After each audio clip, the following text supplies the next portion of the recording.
जय हिंद साथियों, स्वागत है आप सभी का फ्री एग्जाम जो यूट्यूब चैनल पर। दोस्तों, अगर आप बिहार सक्षमता परीक्षा 3.0 की तैयारी कर रहे हैं तो आपके एग्जाम में जो प्रश्न पूछे गए हैं उन प्रश्नों की श्रृंखला में आज ये तीसरी वीडियो होगी, तो आपको सेशन में अंत तक बने रहना है। एक एक प्रश्न को पूरे ध्यान से देखना है। निश्चित ही ये प्रश्न आपके एग्जाम में देखने को मिलेंगे। तो चलिए सेशन को प्रारंभ करते हैं और पहला शानदार प्रश्न देखते हैं। ऊर्जा की एसआई इकाई क्या है? आपसे पूछा गया है ऊर्जा की एसआई इकाई क्या है, तो जूल इसका राइट आंसर हो जाएगा।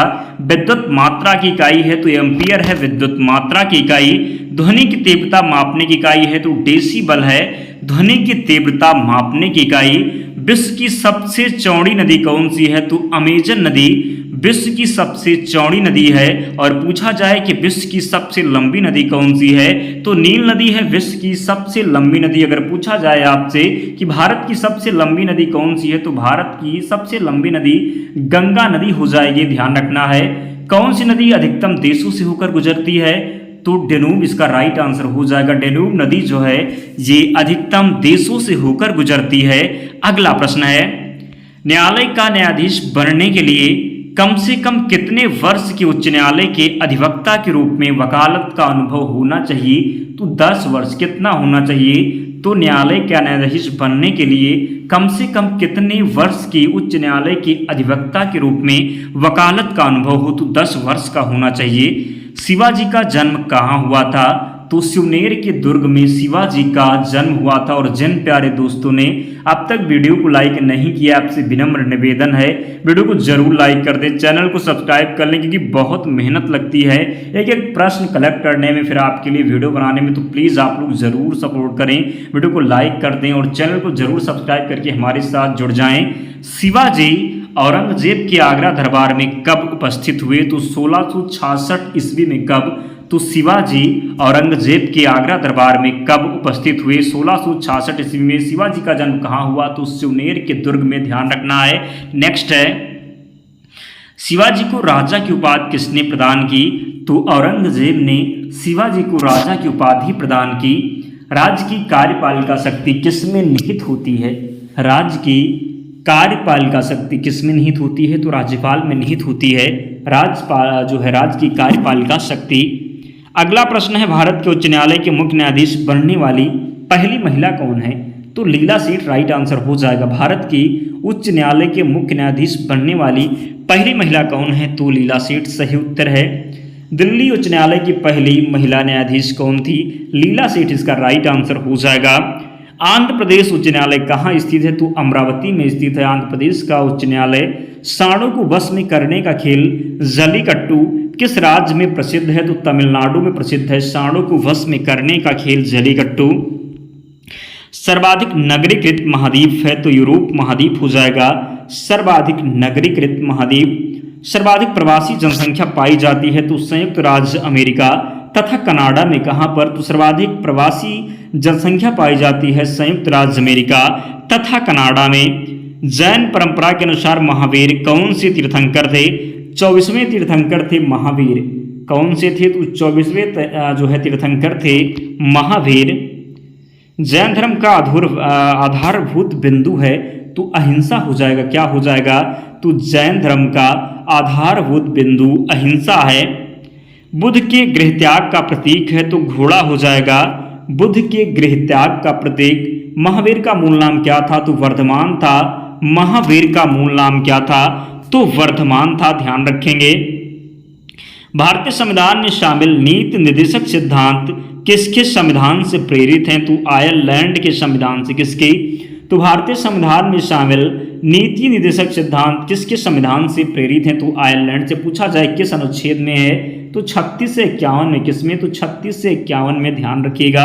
भारतीय संविधान में समवर्ती सूची की अवधारणा तो ऑस्ट्रेलिया से ली गई है। समवर्ती सूची की अवधारणा।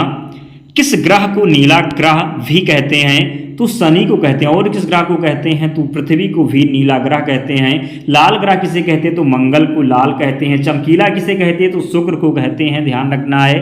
किस दिन पृथ्वी सूर्य के सबसे निकट होती है, तो 3 जनवरी को। कब, तो 3 जनवरी को पृथ्वी सूर्य के सबसे निकट होती है। पृथ्वी का प्राकृतिक उपग्रह है, तो चंद्रमा है पृथ्वी का प्राकृतिक उपग्रह। ध्वनि या ध्वनि प्रदूषण मापा जाता है तो ध्वनि किस में मापते हैं? डेसिबल में। किस में? तो डेसिबल में। कौन सी प्रक्रिया प्रकाश और ध्वनि दोनों में घटित नहीं होती? तो क्या हो जाएगा? कौन सी प्रक्रिया प्रकाश और ध्वनि दोनों में घटित नहीं होती? ध्रुवण इसका राइट आंसर हो जाएगा। दोस्तों अगर आप अभी से मेहनत करते हैं, एक एक प्रश्न को देखते हैं, तो ध्यान रखिएगा एग्जाम के टाइम आपको बहुत मेहनत नहीं करनी पड़ेगी। प्रश्न आपके तैयार होंगे, बस आपको एग्जाम देना होगा और सफलता प्राप्त करना होगा। तो ध्यान रखना है, अभी जो इंतजार में है कि नोटिफिकेशन आएगा फिर हम पढ़ेंगे, तो ध्यान रखना उन्हें पछताना ही पड़ेगा। इसलिए आप लोग निरंतर मेहनत करते रहें। भारतीय राष्ट्रीय आंदोलन के 1885 से 1905 की अवधि को कहा जाता है तो उदारवादी चरण क्या कहते हैं? तो उदारवादी चरण कहते हैं। कुछ लोग होते हैं जब एग्ज़ाम आ जाता है, एडमिट कार्ड जब आ जाता है तब क्लासेस को लेते हैं, फिर कहते हैं कि हमारे अच्छे मार्क नहीं आए। तो मार्क कैसे आएंगे, नंबर आपके अच्छे कैसे आएंगे जब आप 2 दिन 4 दिन आपके एग्ज़ाम बचे हैं, फिर आप पढ़ाई स्टार्ट करते हैं, फिर एग्ज़ाम में जाते हैं तो आपको प्रश्न ही समझ में नहीं आता। इसलिए कहते हैं कि हमेशा निरंतर पढ़ते रहना चाहिए। अधिकतम नरमपंथी नेता थे तो शहरी क्षेत्रों से थे। कहाँ से थे? तो अधिकतम नरमपंथी जो नेता थे ये शहरी क्षेत्रों से थे। अगला जो है भारतीय राष्ट्रीय कांग्रेस का मुस्लिम प्रेसिडेंट, कह सकते हैं मुस्लिम अध्यक्ष कौन था भारतीय राष्ट्रीय कांग्रेस का प्रथम? तो बदरुद्दीन तैयब जी थे। कौन थे? तो बदरुद्दीन तैयब जी थे।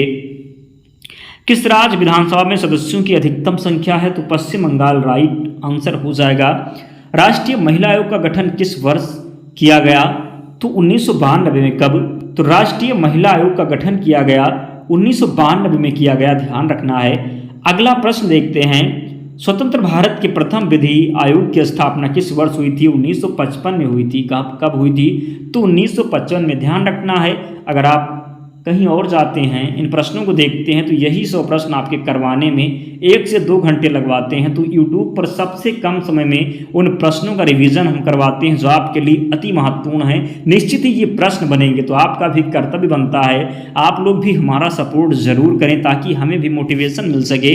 किसने मोहम्मद अली जिन्ना को हिंदू मुस्लिम एकता का दूत कहा था? सरोजनी नायडू ने। किसने? तो सरोजनी नायडू ने। और हम इस PDF को टेलीग्राम चैनल पर अपलोड कर देंगे तो वहां से आप लोग रिवीजन कर लेना। तो लिंक हमने डिस्क्रिप्शन बॉक्स में दे रखा है, जाकर के ज्वाइन कर लेना या फिर आप टेलीग्राम पर जाना और वहां पर सर्च करना फ्री एग्जाम जोन, आपको चैनल मिल जाएगा, ज्वाइन हो जाना। वहां पर आपको PDF दिलवा दी जाएगी, ध्यान रखना है। तो आप लोग जरूर टेलीग्राम चैनल से जुड़ें। तो मुस्लिम लीग का प्रथम अध्यक्ष कौन था? तो आगा इसका राइट आंसर हो जाएगा, आगा खां। गीता रहस्य नामक ग्रंथ किसके द्वारा लिखा गया है? तो बाल गंगाधर तिलक के द्वारा। संविधान का अभिभावक कौन होता है? सर्वोच्च न्यायालय होता है संविधान का अभिभावक। लिखित संविधान की अवधारणा ने सर्वप्रथम कहाँ जन्म लिया? तो फ्रांस में। कहाँ पर? तो फ्रांस में। भारतीय संविधान का आप किस प्रकार वर्णन करेंगे? तो विश्व के सबसे विस्तृत संविधान में से एक। भारत में वैध संप्रभुता, कह सकते हैं कि भारत में वैध प्रभुसत्ता किसमें निहित है? तो संविधान में। किसमें? तो संविधान में। अफ्रीका का सर्वोच्च पर्वत शिखर माउंट किलिमंजारो कहाँ है? तो माउंट किलिमंजारो की जब बात करेंगे तो ये तंजानिया में है। कहाँ पर है? तो तंजानिया में है।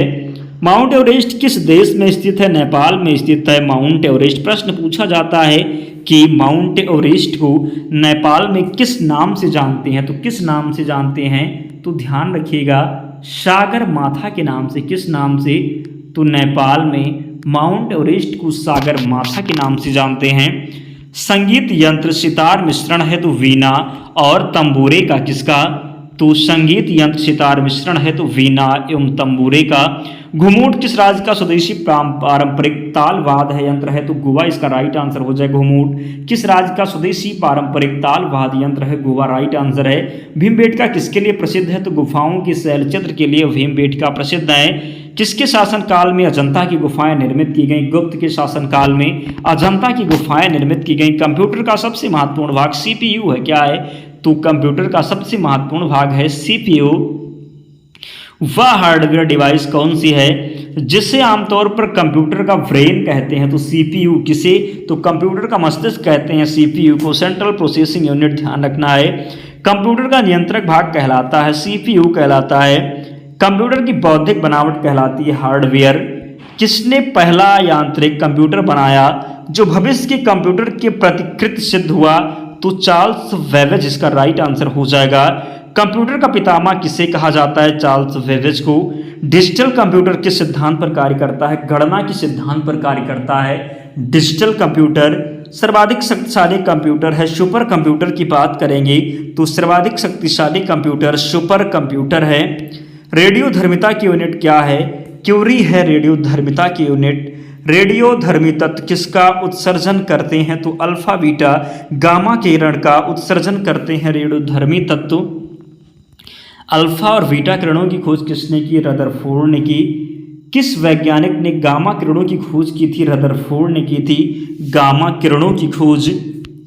पंचतंत्र की कथाओं का संकलन किसने किया? विष्णु शर्मा ने किया था पंचतंत्र की कथाओं का संकलन। सौरमंडल का जन्मदाता किसे कहा जाता है? तो सूर्य को कहा जाता है सौरमंडल का जन्मदाता। ब्रह्मांड में विस्फोट तारा कहलाते हैं तो अभिनव तारा को ब्रह्मांड में विस्फोट तारा कहते हैं। सूर्य के संगठन में सहायक गैस है तो हाइड्रोजन और हीलियम है सूर्य के संगठन में सहायक गैस। सूर्य के ऊपर के भाग को क्या कहा जाता है? वरमंडल कहते हैं सूर्य के ऊपर के भाग को। अंतरिक्ष में कुल कितने तारामंडल हैं? 89 तारामंडल हैं अंतरिक्ष में। पार्थिव ग्रहों की संख्या कितनी है? तो 4 पार्थिव ग्रह हैं। मुगल सम्राट औरंगजेब कौन सा वाद्य यंत्र बजाते थे? तो वीणा वादक। क्या बजाते थे? मुगल सम्राट जो औरंगजेब था ये वीणा बजाता था। क्या? तो वीणा बजाता था। मिर्जा गालिब किस बादशाह के समय में था? तो बहादुर शाह द्वितीय के समय में था मिर्जा गालिब। किस सिख गुरु ने गुरु नानक की जीवनी लिखी है? तो गुरु अर्जुन देव के द्वारा गुरु नानक की जीवनी लिखी गई है। भारत में डाक व्यवस्था शुरू करने वाला ब्रिटिश गवर्नर जनरल कौन था? डलहौजी था। भारत में डाक व्यवस्था शुरू करने वाला ब्रिटिश गवर्नर जनरल कौन था? तो डलहौजी था। भारत का प्रथम गवर्नर जनरल वायसराय की बात करेंगे तो केनिंग था। कौन था? केनिंग था।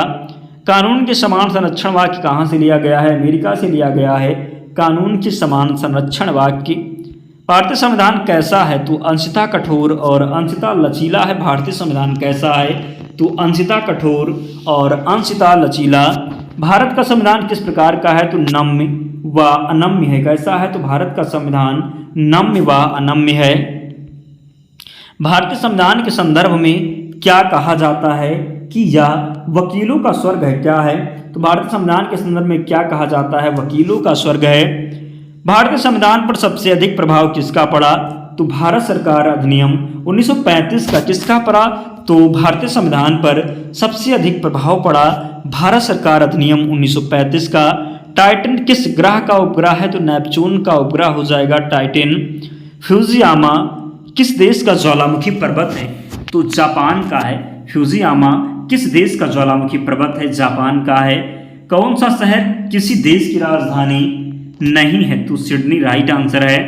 दालचीनी मसाला मूलतः कहाँ का है? तो श्रीलंका का है। कौन सी एक फसल भारत में पुर्तगालियों द्वारा लाई गई थी? तो सही उत्तर हो जाएगा मिर्च। क्या? तो मिर्च राइट आंसर है। जवाहर सागर, राणा प्रताप सागर तथा गांधी सागर जलाशय किस नदी पर निर्मित है? चंबल में। लुकटक झील किस राज्य में स्थित है? मणिपुर में स्थित है लुकटक झील। भारत में सबसे बड़ी अंतर्देशीय खारी पानी की झील सांभर किस राज्य में है? तो सांभर झील की बात करेंगे तो ये राजस्थान में है। कहाँ पर? तो राजस्थान में। महात्मा गांधी ने सत्याग्रह क्रियाविधि सबसे पहले कहाँ प्रयोग की? चंपारण में। नमक सत्याग्रह किस ईस्वी में प्रारंभ हुआ था? 1930 में। किसने कहा था तुम मुझे खून दो मैं तुम्हें आज़ादी दूंगा? सुभाष चंद्र बोस ने कहा था तुम मुझे खून दो मैं तुम्हें आज़ादी दूंगा। देशबंधु की उपाधि संबंधित है तो देशबंधु की उपाधि की बात करेंगे तो ये चित्तरंजन दास से संबंधित है। कांग्रेस ने भारत छोड़ो आंदोलन का प्रस्ताव किस वर्ष पारित किया? तो कांग्रेस ने भारत छोड़ो आंदोलन का जो प्रस्ताव पारित किया कब? तो 1942 में। कई बार प्रश्न रिपीट हुआ है तो जरूर ध्यान रखेंगे। अगला है सुभाष चंद्र बोस ने सिंगापुर में दिल्ली चलो का नारा दिया था 1943 में। कब? तो सुभाष चंद्र बोस ने सिंगापुर में दिल्ली चलो का नारा दिया था 1943 में।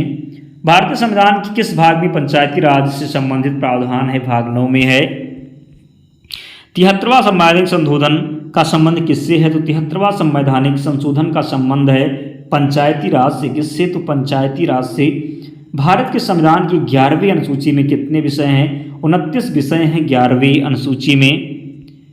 लोकतांत्रिक विकेंद्रीकरण का सुझाव दिया गया था, तो बलवंत राय मेहता के द्वारा लोकतांत्रिक विकेंद्रीकरण का सुझाव दिया गया था। सामान्य रूप से राज्यपाल का कार्यकाल होता है 5 वर्ष का।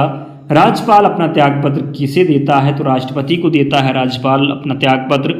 भारत में कुल कितने उच्च न्यायालय हैं? तो 25 उच्च न्यायालय हैं। पटना उच्च न्यायालय की स्थापना कब हुई? तो 1916 में पटना उच्च न्यायालय की स्थापना हुई। भारत में उच्च न्यायालय से प्रथम आरंभ हुआ तो मुंबई, मद्रास और कोलकाता में। कहाँ पर? तो भारत में उच्च न्यायालय से प्रथम आरंभ हुआ मुंबई, मद्रास और कोलकाता में। झारखंड उच्च न्यायालय की स्थापना कहाँ की गई? तो रांची में। कहाँ पर?